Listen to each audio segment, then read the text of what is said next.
मी एका रिसर्चच्या निमित्तानं मला युजीसीची एक फेलोशिप मिळाली होती 2008 मध्ये. भिल्ल समाजावर कन्नड तालुक्यातल्या भिल्ल समाजाचा मी अभ्यास केला.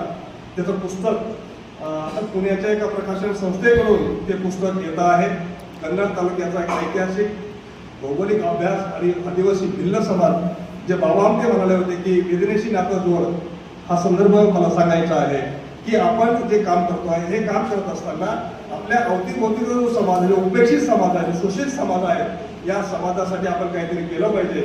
या भूमिकेतून सातत्यानं मी माझ्या परिणाम जे मला करता येईल या सगळ्या मान्यवरांच्या प्रेरणेने आणि मार्गदर्शनानं आम्ही काम करत आलेलो. म्हणजे शेतकऱ्यांच्या संदर्भामध्ये असेल, म्हणजे या समाज व्यवस्थेमध्ये सगळ्यात उपेक्षित आणि शोषित घटक जर कोणता असेल तर तो शेतकरी सुद्धा आणि त्या सगळ्या समाजाचे शेतकरी आलेले आहेत.